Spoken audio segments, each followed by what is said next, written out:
ကျွန်တော်ပြည်သူတွေတန်းတန်းနဲ့ပြစ်တတ်တာတွေကျွန်တော်လက်ပိုက်ကြည့်မနေနိုင်တော့တဲ့အတွက်အဲ့မှာကျွန်တော်တို့ကိုဇုံမီအဖွဲ့ကနေမကူညီပြီးမဲ့နိုင်ငံခြား CBC USA တို့ CDF ကကြီးမှာတော့လိုမျိုးခွဲမှုချင်းတောင်လိုမျိုးခွဲမှုလုံးဝမရှိဘူး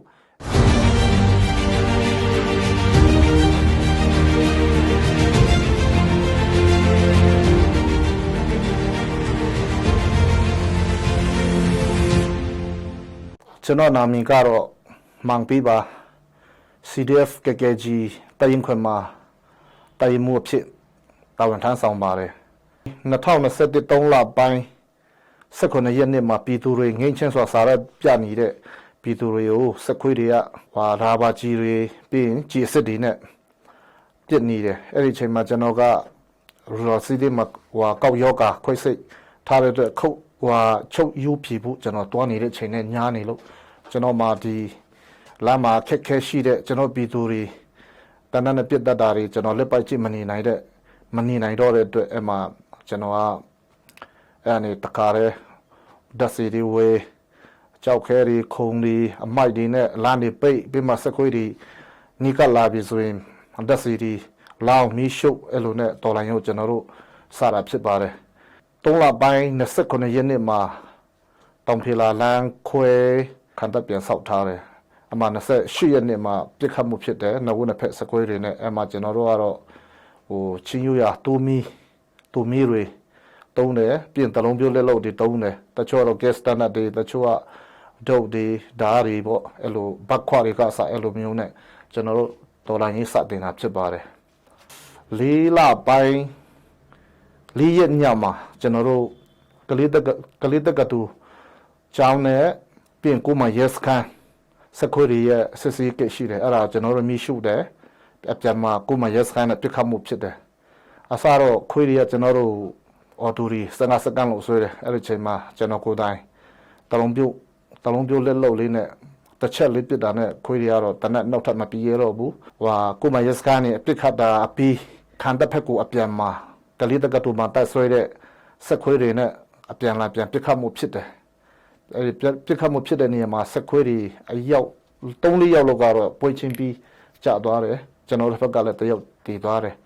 ခံတပ်က2021 4လပိုင်း9ရက်နေ့မှာမနေ့ပိုင်း4နာရီမိနစ်90လောက်မှာပြစ်ခတ်မှုဖြစ်တယ်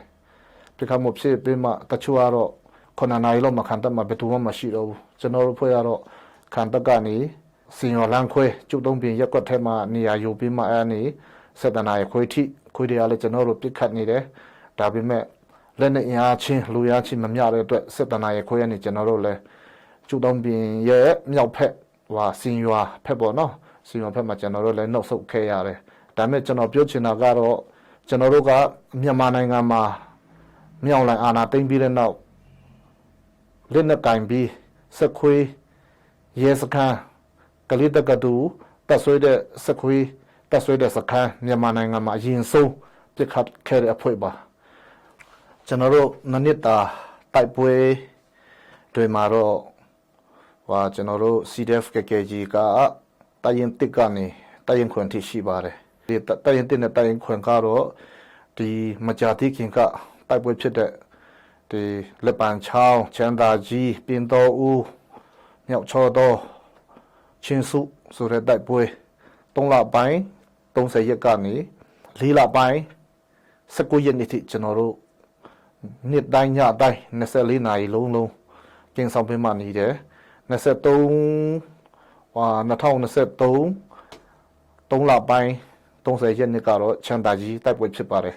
ချမ်းသာကြီးတိုက်ပွဲမှာကတော့တခြားဖွဲ့ဒီကတော့ဒီလက်ပံချောင်းတင်ချိုင်းလောက်ကနေအဖွဲ့ပေါင်းစုံကျွန်တော်တို့မဟာမိတ်စစ်တိုက်ဖော်တွေအဖွဲ့ပေါင်းစုံရှိကြပါတယ်ဒါပေမဲ့ပြည်သူတွေကြောက်လန့်ပြီးမှကျွန်တော်တို့ပြည်သူကာကွယ်ရေးတပ်တွေကိုအားကိုးတယ်သူတို့မျက်နှာတွေကြည့်လိုက်တဲ့ချိန်မှာကျွန်တော်တို့လုံးဝနေလို့မရဘူးလက်ပိုက်ပြီးမှနေလို့လည်းမရဘူးကျွန်တော်တို့ရဲ့မျက်ရည်တွေတောင်မှပြည်သူတွေမြင်တော့မျက်ရည်တောင်ကျွန်တော်တို့ဝဲခါဆဆပဲဖြစ်ပါတယ်အဲ့မှာကျွန်တော်တို့ပြည်သူတွေလုံးဝ ခက်ခဲရောက်နေတဲ့ချိန်မှာကျွန်တော်တို့ဒီလက်ပံချောင်းတင်းချိုင်းလောက်ကနေတနတ်ကင်နေတဲ့လူတွေကလက်ပံချောင်းတင်းချိုင်းနေကျွန်တော်စောင့်နေတယ်ခွေတွေကချန်တာကြီးရွာထဲမှာရောက်နေပြီ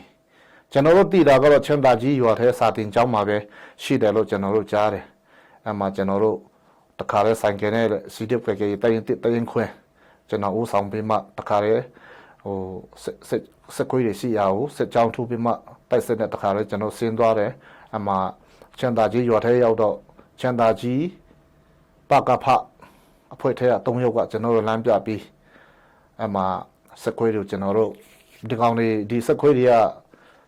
တရီဝေးတွေကဘာမှမရှိဘူးစာတင်ကျောင်းသားလုံးမှာကျွန်တော်တို့အုံလိုက်ဖွဲ့လောက်နေတယ်အဲ့မှာကျွန်တော်တို့တခါလဲစကွေးတွေအလုံးကြီးရှိတဲ့နေရာကိုတခါလဲတိုက်တရားလို့ပဲရှိတယ်ပေါ့တိုက်တရားလို့ကနေဟိုအော်တိုကန်တွေအော်တိုမက်တစ်တွေအော်တိုတွေဆွဲအတကုံပြစ်အဲ့နေစကွေးတွေကအဲ့ဒီနေရာမှာထဲမဟုတ်ဘဲနဲ့ချန်တာကြီးဖုံးကြီးကြောင်းနေလဲကျွန်တော်တို့တဆင့်ထပ်ပစ်တယ်လက်နဲ့ကြီးဒီနဲ့60 80 40 RPG ကစကျွန်တော်တို့အချိန်ပေါင်း30ကျော်လို့ထုတယ်အဲ့ဒါနေကျွန်တော်တို့ကိုင်90လို့ဆုတ်လိုက်တယ်အဲ့ဒီချိန်မှာချန်တာရွာထဲကမထွက်ပြေးနိုင်တော့တဲ့အိမ်တိုင်ထဲမှာမထွက်ပြေးနိုင်တော့တဲ့ပြည်သူတွေရှိတယ်တကပောက်ကိုဖွင့်ကြည့်လိုက်တဲ့ချိန်မှာပြည်သူတွေယောက်ျားလေး10နှစ်ကျော်ကနေ18နှစ်ကျော်လို့အယောက်15ရောက်လို့ရှိတယ်သူတို့အရင်ဆုံးကဲထုတ်သူတို့လွတ်မြောက်နေမရောက်ပြီးလွတ်ငိမ့်နေမရောက်ပြီးဆိုတဲ့ချိန်မှာကျွန်တော်တို့လုံးဝအလက်နဲ့အင်အားချင်းမမျှတဲ့ချိန်မှာဖြည်းချင်းဆုပ်ပြီးမှပြန်ဆုပ်လိုက်တယ်အဲ့ဒီချိန်မှာတိုက်ပွဲကြာချိန်ကတော့နိုင်ဝက်ကျော်လို့ကျွန်တော်ကြားခဲ့တယ်အဲ့ဒီချန်တာရေးတိုက်ပွဲက30ရက်နေ့ပေါ့30ရက်နေ့မနေ့ပိုင်းမှာစကွေးတွေနန်းဆောင်ဘုတ်ကနေစစ်ကြောင်းလူရန်အယုတ်တရားလို့စစ်ကြောင်းပြန်ထိုးလာတယ်ဒါပေမဲ့စကွေးတွေရဲ့ဗျူဟာကတော့ကျွန်တော်တို့လက်နဲ့ကြီးတွေနဲ့ထုမယ်ရန်တမ်းပစ်မယ်ကျွန်တော်တို့ကြောက်ရင်ကျွန်တော်တို့ထွက်ပြီးချိန်ပြီးတဲ့သဘောမျိုးပြည်သူတွေရှောင်လို့ရအောင်ဆိုတဲ့သဘောမျိုးလို့ကျွန်တော်မြင်တယ်ဒါပေမဲ့ကျွန်တော်ဘက်ကတော့စုတ်တယ်ဆိုတာလုံးဝမရှိဘူးဗျူဟာချင်းကဒီတခြားဖွဲ့တွေနဲ့ကျွန်တော်တို့မတူဘူးပေါ့နော်အမှအပြန်လာပစ်ခတ်ကြတယ်ကျွန်တော်တို့စီးတဲ့ဖက်ကေကြီးတိုင်းရင်တစ်တိုင်းရင်ခွင်လူရန်အယောက်20လုံးနဲ့စက်ခွေးကအယောက်အဲ့ဒီချိန်မှာရှိရောနှုတ်ရောသူတို့အယောက်100လို့ရှိတယ်ဒါပေမဲ့စီဆုံးမှာအယောက်60လို့တော့စစ်ကြောင်းအရင်ဆုံးထိုးတက်လာတယ်သူတို့နဲ့ပြန်လာပစ်ခတ်နှုတ်ဆုံးနာရီကျော်လို့ပစ်ခတ်တဲ့ချိန်မှာတခြားဖွဲ့တွေရောက်လာတယ်တခြားဖွဲ့တွေရောက်လာကြတဲ့အချိန်မှာတော့စက်ခွေးဖက်ကလည်းစစ်နာရီလို့နေ့လည်းပိုင်းစစ်နာရီလို့ထိုးတဲ့ချိန်မှာစက်ခွေးဖက်ကလည်းနှုတ်ဆုပ်တယ်ကျွန်တော်တို့ဖက်ကလည်းစက်ခွေးတွေကိုလိုက်တယ်စက်ခွေးတွေဆုပ်တဲ့ချိန်မှာတော့ဒီကောင်တွေခွေးပြီးဝက်ပြီးလိုပဲသူတို့ပြီးကြတယ်ကျွန်တော်တို့ဖက်ကနေလည်းအတကုံပေးလိုက်ကြတယ်နှုတ်ဆုံးရရင်လာတယ်ဆိုတဲ့တရင်ကြားတဲ့ချိန်မှာကျွန်တော်တို့ဖက်ကလည်းကျွန်တော်တို့ရဲ့နေရာယူထားတဲ့ input ထိုင်တဲ့နေရာကင်းဆောက်တဲ့နေရာကိုပြန်ဆုပ်တယ်ဆုပ်တဲ့ချိန်မှာပင်တော်တင်ကြိုင်ရောက်တော့MI35 တစီပြန်လာတယ်အဲချိန်မှာတခြားဖွဲ့တွေကတော့ရွာထဲမှာနေရာယူကြတယ်ခြေခွေမြက်ကောင်းကောင်းယူကြတယ်အဲ့ဒီချိန်မှာကျွန်တော်တို့ CDF ကကြီးထဲကအယောက်20ထဲက10ယောက်ကျော်လို့ရွာထဲမှာနေရာယူခိုင်းတယ်ကျွန်တော်တို့6ယောက်ထဲနဲ့MI35 ကအရင်ဆုံးကလေးမျိုးဖဲ့ဦးမူတီနေတယ်အတန်ကြားရပြီအဲ့ဒီချိန်မှာတင်ချိုင်းမှာလူအယောက်20လောက်နေဖို့ဆိုတာကနေရာမကောင်းဘူးအနေနဲ့များတယ်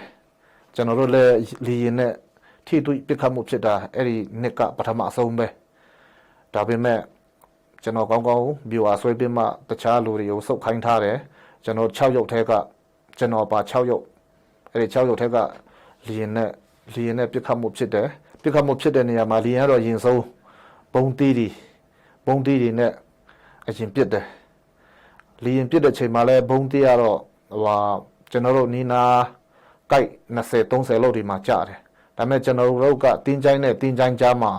မြောင်းလေးတွေရှိတယ်အဲ့ဒီမြောင်းတွေမှာအကွဲကခြေကွမြက်ကောင်းယူတယ်လီယန်တို့တခါကျွန်တော်တို့ပြန်ပတ်ပြီးမှဘယ်ညာရှိနောက်မြောက်တောင်းပတ်ပြီးမှအချိန်ပေါင်း3ချိန်လောက်ပြီအဲ့ဒီ3ချိန်မြောက်မှာ2ချိန်မြောက်မှာတော့ကျွန်တော်တို့ပြန်လန်ပြန်ပစ်တယ်3ချိန်မြောက်မှာလီယန်က သူတို့ဘက်ကနေလည်းအပေါ်နေလက်နဲ့ကြီးနဲ့ထုတယ်လက်နဲ့ကြီးနဲ့ထုပြီးတဲ့နောက်မှာmissing gun ဆက်လက်လောက်ခေါ်မလားအဲ့ဒါနဲ့ကျွန်တော်တို့အတကုံပိတ်ပစ်တယ်သူတို့ပစ်တာအတန်တိတ်ပြီဆိုတော့ကျွန်တော်တို့ကလည်းကြိုက်တရားလို့ပဲမြင်တယ်ဆိုတော့တလုံးပြိုးကြည်နဲ့တောင်ထိနိုင်တယ်ထိရောက်မှုရှိနိုင်တယ်ဒါပေမဲ့ကျွန်တော်တို့AKခွေးစီကရထားတဲ့ M2 နဲ့ပြီးရင်AK47 နဲ့လူ6ရလောက်ကအတကုံဝိတ်ပစ်ကြတယ်အဲ့ဒီအချိန်မှာ high ski MI35 ကလည်း6ချိန်မြောက်လို့ပတ်သွားပြီ6ချိန်မြောက်လို့ကျွန်တော်တို့ပြစ်တဲ့ချိန်မှာနေလို့မပြန်ရတော့ဘူးအစတော့ကြိုက်တရားလို့ပဲပြန်တယ်နှုတ်ဆုံးဒီ MI35 ကအမြင့်ကြီးကြိုက်400လောက်မှပြန်သွားတယ်အဲ့ဒါကျွန်တော်တို့အစပိုင်းကလိုက်ထားတဲ့ခွေတွေထွက်ပြေးတဲ့ကောင်တွေရဲ့အလောင်းတွေကုတ်လို့မရအောင်လိုက်ထားတာဖြစ်တယ်ဒါမဲ့လေရင်လာတဲ့ချိန်မှာကျွန်တော်တို့ပြန်ဆုပ်လိုက်ရချင်းဖြစ်တယ်အဲ့မှာဆက်ခွေတွေကဒီအလောင်းကုတ်တဲ့ရဲဘော်တွေဆက်ခွေတွေကိုသူကဒီ high ski ရှစ်ခေါက်ထိလို့ပတ်ပြီးမှအကာအကွယ်တွေကာဗာတွေယူပြီးတယ်တခြား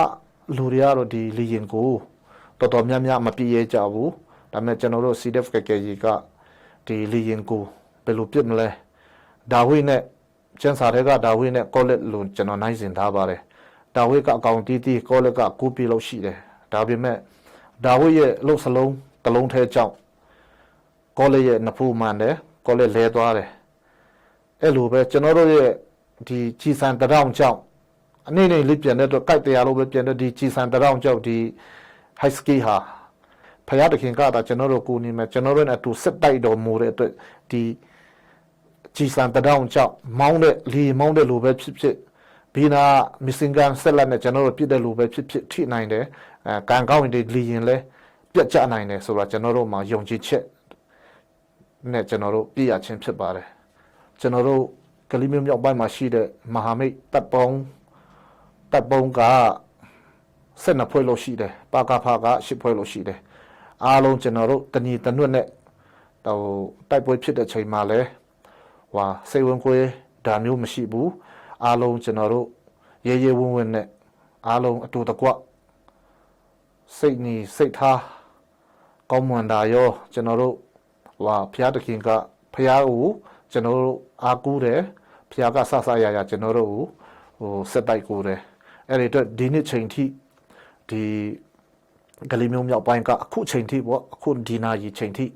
ဒီကလေးမျိုးမြောက်ပိုင်းကလွတ်မြောက်နိုင်ပြီဖြစ်နေသေးတယ်ဒီလွတ်မြောက်နိုင်ပြီဖြစ်တာကလည်းအထူးသဖြင့်ကျွန်တော်တို့ CDF ရဲ့ဥဆောင်မှုကထိတ်ဆုံးမှာဖြစ်နေပါတယ်ကျွန်တော်တို့ရဲ့နနစ်တာကာလမှာရတော့တိုင်တစ်ကနေတိုင်ခွန်တရှိပါတယ်တိုင်တစ်ကတော့လူမျိုးနဲ့ပြောမယ်ဆိုဟာခါတိုင်နှစ်ကတော့ဗမာတိုင်သုံးကဖလမ်လူမျိုးပုံများတယ်တိုင်လေးကဟာခါနဲ့ဗမာရောထားတယ်တိုင်ငါကဗမာတိုင်6ကတော့ချင်းကာကောဖက်တိုင်ငါ6ကကာကောဖက်ချင်းလူမျိုးပဲဖြစ်ပါတယ်တိုင်ခွန်ကကျွန်တော်တို့ချင်းတဲ့တည်တယ်လူမျိုးပေါ့နော်တည်တယ်လူမျိုးကျွန်တော်ကစီးလူမျိုးပေါ့ကျွန်တော်တို့ကတည်တယ်တုံးဆောင်မှနေတဲ့အတွက်တချို့ကတော့တည်တယ်လို့ခေါ်တယ်တချို့ကဇုံမီလို့ခေါ်တယ်ဒါပေမဲ့ဒီ CDF ကြီးထဲမှာတိုင်ခွန်ကကျွန်တော်တို့ဖွဲ့တိုင်ခွန်ကကျွန်တော်တို့ဇုံမီတွေတည်တယ်လူမျိုးတွေပဲဒါပေမဲ့ဒီနေ့ဒီချိန်ထိဇုံမီအဖွဲ့စီကနေတကြက်တပြားမှဒီနေ့ဒီချိန်ထိလူရာကန်းတာကျွန်တော်တို့မရဘူးတည်ဘူးကျွန်တော်တို့ကိုဇုံမီအဖွဲ့ကနေမကူညီပြီးမဲ့နိုင်ငံခြား CBC USA တို့ Washington စီဇန်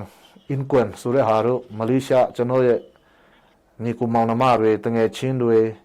အမျိုးတွေရှိတယ်သူတို့ကိုနေတာတွေနဲ့ချင်းအဖွဲ့ထက်ကဒီတစ်điểmတွန်းဆောင်ကလွေးရင်တခြားဟာခါဖလမ်ထန်တန်းမြင်းဒတ်မတူပီကာဆာချင်းမျိုးတွေဆိုများကြီးရှိတယ်သူတို့ကိုနေတာနဲ့ကျွန်တော်တို့ကပြီးဆုံးပါပြီသူတို့ကိုနေတာနဲ့ဒီစုံမီဆိုတဲ့အဖွဲ့အစည်းကကျွန်တော်အမျိုးတွေဆိုသူတို့ကကျွန်တော်တို့ကိုနေတာကျွန်တော်တို့လည်းကိုနေစီချင်းတယ်သူတို့မှလည်းနာမြင်တမိုင်းရေးစီချင်းတယ်ဒါမျိုးသူတို့မှနာမြင်တမိုင်းရေးဖို့မရှိဘူးတခြားဖွဲ့တွေမှာတော့သူတို့ဘယ်ဖွဲ့ကိုနေလဲကျွန်တော်တို့တိလည်းမတိဘူးဒါပေမဲ့နောက်ဆုံးပြောချင်တာကတော့ တခါတလေယုံမီးစုံမီးလို့ပြောနေတဲ့ချိန်မှာဒီစုံမီးဆိုတဲ့ပြောတန်ကြားတဲ့ချိန်မှာတခါတလေကျွန်တော်တို့စိတ်ဒီလုံးတူတယ်စိတ်လည်းပြတ်တယ်ဘာဖြစ်လို့လဲဆိုတော့ကျွန်တော်တို့စုံမီးလိုမျိုးဖြစ်ရသားနဲ့နိုင်ငံခြားနေကျွန်တော်တို့လုံးဝကိုနေတာမရခဲ့တဲ့အတွက်ကျွန်တော်တို့တခါတလေဝင်းနေတဲ့ချိန်ဒီရှိတယ်အဲ့ဒါတော့ကျွန်တော်ရဲ့ရင်တွင်းပုတ်ကွဲတန်လို့ပဲကျွန်တော်ပြောချင်ပါတယ်ချင်းမှာတောင်မှတခြားအဖွဲ့တွေမှာဆိုရင်တခြားအဖွဲ့တွေမကောင်းကြောင်းပြောတော့မဟုတ်ပါဘူးတခြားတစ်ဖွဲ့နဲ့တစ်ဖွဲ့မှာလိုမျိုးခွဲတာဒီတော်လိုင်းကာလမှာအဖွဲ့တစ်ဖွဲ့နဲ့အဖွဲ့တစ်ဖွဲ့ထဲမှာတောင်မှရှိတတ်တယ်ဒါပေမဲ့ကျွန်တော်တို့ဒီ CDF ကကြီးမှာတော့လိုမျိုးခွဲမှုချင်းတောင်လိုမျိုးခွဲမှုလုံးဝမရှိဘူးကောင်းဆောင်စေအိုစီပိုင်းကအစလိုမျိုးဘာသာမခွဲဘူးစက်ခွေးတွေမှာဆိုရင်တော့သူတို့လိုမျိုးဘာသာခွဲတယ်ကျွန်တော်တို့တိုင်းရင်းသားတွေရာထူးကြီးမပြေးနိုင်ဘူးဆိုတော့ဝါရတွေရှိတယ်ဒါပေမဲ့ကျွန်တော်တို့ဒီ CDF ကကြီးထဲမှာတော့လိုမျိုးဘာသာမခွဲတဲ့အကြောင်းတစ်ဖွဲ့နဲ့တစ်ဖွဲ့ဥပမာမြောက်ပိုင်းမှာတိုက်ပွဲဖြစ်နေတယ်တိုက်ရင်နဲ့တိုက်ရင်3တိုက်ရင်4တိုက်ရင်5 6ကစက်လာကြတယ်နောက်ဆုံးတောင်ပိုင်းတိုက်ပွဲပြန်တော့လဲကျွန်တော်တို့ဘက်ကလည်းအမဲတန်းစက်သွားနိုင်ဖို့ပြင်ဆင်တယ်ခမရဗမာဆိုတာလုံးဝမရှိဘူးတော်လိုင်းကြီးကာလကကြာမြင့်တဲ့ချိန်မှာတချို့ကစိတ်တကြတယ်ဒါပေမဲ့ရဲဘော်တွေကိုကျွန်တော်အထူးသဖြင့်ပြောချင်တာအခုချိန်မှာကကျွန်တော်တို့အစရာဒီ CDF ကရဲနေလဲပြည်ဆောင်နေပြီအပြည့်ဆုံးမဟုတ်ရင်တောင်မှအရန်ပြည်ဆောင်နေပြီအဲ့ဒီအတွက်ရဲဘော်တွေဘက်ကနေလုံးဝအားမငယ်ဖို့ရဲဘော်ဆိုတာတော့ဘယ်ရဲဘော်မဆိုရှိတန်းတက်ပြီးစက်တိုက်ခြင်းတယ်တနက်ကောင်းမုံပြန်တနက်ကင်ခြင်းတယ်ကင်ခြင်းတဲ့တိုင်းလဲကျွန်တော်တို့ဒီကောင်းဆောင်ကြီးများကလည်းအဆဆရစီစဉ်နေတယ်အခုလဲတော်များများကျွန်တော်တို့မှာမုံပြန်အင်အားလဲရှိနေပြီပြီးရင်ဒီရဲဘော်တွေကိုပြောချင်တာကတော့အခုရဲဘော်တွေကအတက်ငယ်သေးတယ်ခင်ဗျားတို့တွေကကျမကြီးကိုခန္ဓာဖွံ့ဖြိုးမှုကအကုန်ကောင်းနေတယ်ဒါပေမဲ့ကျွန်တော်ကြတော့အခုချိန်မှာအသက်က39ထဲဖြစ်နေပြီဒါပေမဲ့ဒီတော်လိုင်းကြီးကိုလုံးဝတလက်မတော့ကျွန်တော်တို့မနှုတ်ဆက်လို့မရတော့ဘူးကျွန်တော်တို့နှုတ်ဆက်ရင်တော့မှကျွန်တော်တို့အိမ်ကျွန်တော်တို့ရဲ့ရွာမှာနေမယ်ဆိုရင်ဒီကောင်က CDF ကရဲဘော်ဒီကောင်ကဂလီ PDF ဒီကောင်က CNDF ဒီကောင်ကဇိုလန် CDMC ဆိုပြီးမှဘယ်သူမဆိုဒီကျွန်တော်နီးနားမှာရှိတဲ့ရွာတွေအိမ်တွေရက်ကွက်တွေအတိပြီးသားပဲဒါဆိုတော့ကျွန်တော်တို့ရဲဘော်တွေကျွန်တော်အားပေးချင်တာပါလဲဆိုတော့ခမရတို့အိမ်မှာနေရင်ရင်စားရင်နဲ့ခွေတွေကခမရတို့တခါတည်းတရင်ရတယ်နော်ဝိတ်ပြီးမှအချိန်မရွေးခမရတို့ဖမ်းလို့ရတယ်ရဲဘော်တွေအတွက်စခန်းမှာအမေတန်းကိုခန္ဓာဖွံ့ဖြိုးဖို့ကိုမှရှိတဲ့လက်နဲ့ဒီကစားတယူတတိကင်ဖို့ပြီးရင်တယောက်နဲ့တယောက်စကားပြောဆိုတဲ့ချိန်မှာတောင်မှဟာတာဒီတိတ်မပြောဘဲနဲ့ဒီစစ်ရေးဗျူဟာကျွန်တော်တို့ဒီပွဲမှာဘယ်လိုတိုက်ခဲ့တယ်ဟိုပွဲမှာဘယ်လိုတိုက်ခဲ့တယ်ဆိုတာကစခမရတို့ရဲ့အတွေ့အကြုံတွေကို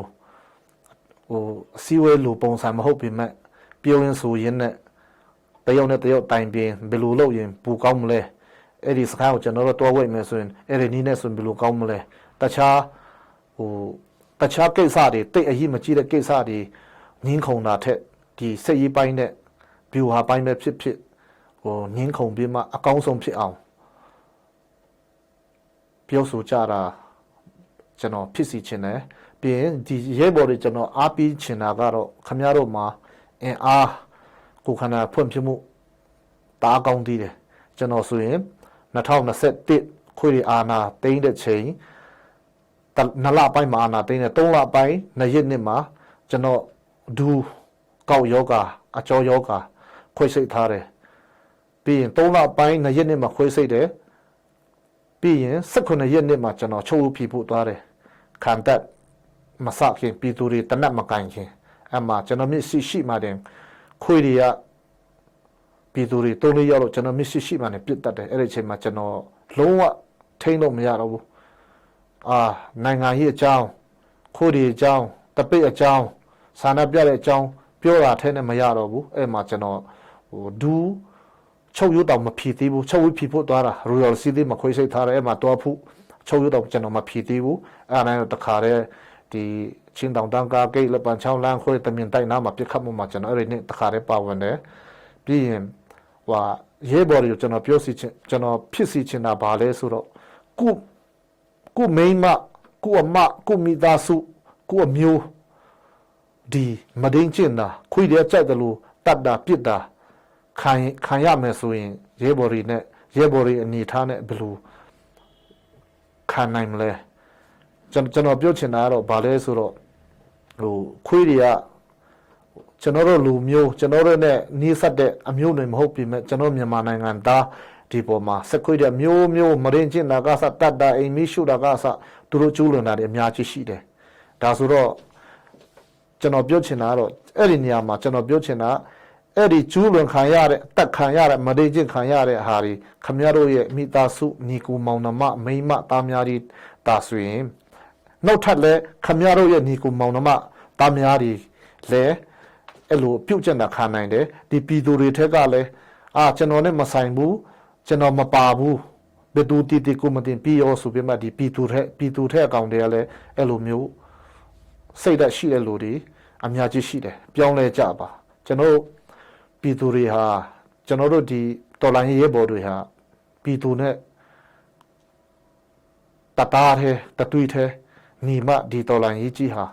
အမြန်ဆုံးအောင်မြင်နိုင်မယ်ရီမရှိတဲ့နေရာမှာငါနေလို့မရတော့ငါမရတယ်လို့ငါနေလို့မရတယ်လို့ရီမရှိတဲ့နေရာမှာငါနေလို့မရတယ်လို့ပြည်သူတွေဟာရီဖြစ်နေတယ်ကျွန်တော်တို့ကငါပေါ့ဒါဆိုတော့ပြည်သူနဲ့ဒီကျွန်တော်တို့ဒီတော်လိုင်းရေးဘော်တွေတဆုတသားထဲတသွေးတသားထဲပေါင်းမှဒီတော်လိုင်းရေးကြီးဟာအမြန်ဆုံးအောင်မြင်နိုင်မယ်ပြည်သူတွေစီကနေလဲကျွန်တော်တို့တော်လိုင်းရဲဘော်တွေဘယ်အဖွင့်မစိုးအခက်ခဲတွေအများကြီးရှိတယ်ခမရတို့အိမ်မှာတော့ကြိုက်တယ်လို့စားလို့ရတယ်ကြိုက်တယ်လို့တုတ်လို့ရတဲ့ပြည်သူတွေအများကြီးရှိမယ်ခက်ခဲတဲ့လူတွေလည်းရှိမယ်ဒါပေမဲ့တတ်နိုင်တဲ့လူတွေကဒီတော်လိုင်းရဲဘော်တွေပုတ်တစ်ချက်တဲတပွင့်ဆိုတဲ့ပုံစံမျိုးပြည်သူတွေထဲကအဆဆရာကိုတတ်နိုင်တဲ့ဖက်ကနေစံတပီပဲဖြစ်ပိုက်ဆံတထောင်ပဲဖြစ်ကိုနီချင်တဲ့စိတ်ဓာတ်မျိုးဒီကျွန်တော်တို့ဒီတော်လိုင်းရဲဘော်တွေရဲ့တွေးတွေဆန္ဒပြပြည်သူတွေရဲ့တွေးတွေကတ်တရားလမ်းပေါ်မှာတွေးတွေမနှဲဘူးစီကြထားတဲ့တွေးတွေဟာကျွန်တော်တို့အလကားအဖြစ်မခံနိုင်ဘူး88တော့လိုမျိုးကျွန်တော်တို့ဒီ2021မာလာအာနာသိန်းတဲ့ချိန်မှာကျွန်တော်တို့ကလက်လျှော့မဲ့တော်လိုင်းရဲဘော်တွေမဟုတ်ဘူးကျွန်တော်တို့မှာ EAO တိုင်းသားလေးနဲ့ကင်ဒီရောအခုကျွန်တော်တို့ပြည်သူ့ကာကွယ်ရေးဒီရောအများကြီးကျွန်တော်တို့အဖွဲ့အစည်းများကြီးရှိတယ်ဒီတော်လိုင်းရေးကြီးဟာအောင်ကိုအောင်ရမယ်ဘယ်တော့မှကျွန်တော်တို့မရှုံးနိုင်ဘူး88တော့မှဆိုရင်တော့ခွေရလက်နဲ့ဒီချိန်6ရန်တန်ပစ်ခတ်လူတွေတတ်အောင်လိုက်ဖွက်လက်တတ်တော့ပြည်သူတွေကပြန်ပြီးမှကြောက်လန့်ကြတယ်ပြန်ပြီးဒီတော်လိုင်းသူတို့ရဲ့တော်လိုင်းရေးကြီးဟာမအောင်မြင်နိုင်ဘူးဒါပေမဲ့ဒီချိန်မှာပြည်သူတွေတရုတ်မစီမဆိုင်ပြည်သူတွေတရုတ်ပြစ်တက်ခံရအတိုင်းကျွန်တော်တို့မှာမကြည်နဲ့တဲ့စိတ်တွေတူးလာတယ်ကျွန်တော်တို့ကပြည်သူတယောက်တည်ပြီးမဲ့ကျွန်တော်တို့မှာစက်ခွေးတွေပူပြီးမှမုံတီပြီးမှဒီနေ့ဒီချိန်ထိကျွန်တော်တို့ဒီမုံတီမှုတွေကြောင်းကျွန်တော်တို့ကြိုးစားမှုဒီကြောင်းဒီတော်လိုင်းရေးကြီးအခုချိန်ထိ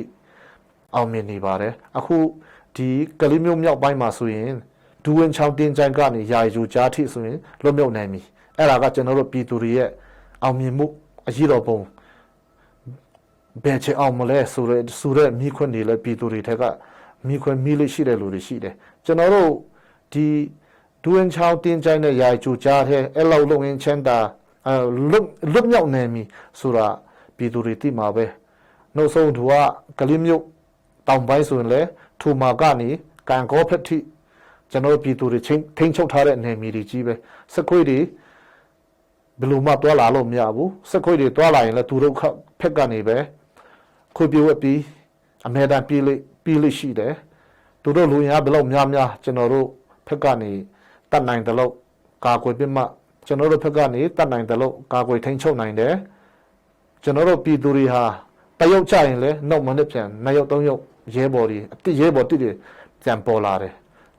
ဒါပေမဲ့စက်ခွေးတွေဘက်ကနေလုံးဝတီးရင်ရဲဘော်စက်ခွေးတွေကြာသွားရင်တီးသွားရင်ဘယ်တော့မှသူတို့လူရင်အားစိတ်အင်အားပြန်ဖြစ်လို့မရဘူးအခုချိန်ဆိုရင်စက်ခွေးတွေကအင်အားလည်းအတော်နှဲနေပြီမင်းကလေးတွေတောင်သူတို့ရဲ့စက်သားတွေရဲ့မိန်းမတွေတနက်မပြတ်တတ်တဲ့ကောင်တွေတောင်မှသူတို့တနက်ကင်ခိုင်းတယ်နှုတ်ဆုံးအတင်းအဓမ္မဖန်စီပြီးမှရဲစစ်သေးသူတို့တွန်းထားတဲ့လူတွေလည်းရှိတယ်ပြူစောထီးတွေလည်းသူတို့အများကြီးပြူစောထီးဖွဲ့တွေထူထောင်ထားတယ်ဒါပေမဲ့ဒီပြူစောထီးတွေကလည်းခွေးတွေရဲ့အတုံးချဘက်ခံနေတယ်အမဲတန်းတိုက်ပွဲဖြစ်တိုင်းပြူစောထီးတွေအတီးပြုတ်အဖမ်းဆီးခံရတာအများကြီးပဲအဲ့ဒါပြည်သူတွေတီးဖို့ဒါကြောင့်ကျွန်တော်ပြောချင်တာပြည်သူတွေကကျွန်တော်တို့ပြည်သူကာကွယ်ရေးတပ်တွေနဲ့တသွေးတသားထဲဒီထက်မကကျူးစားရင်ဒီတော်လိုင်းရေးကြီးဟာအမြန်ဆုံးအောင်နိုင်မယ်လို့ကျွန်တော်ပြောချင်ပါတယ်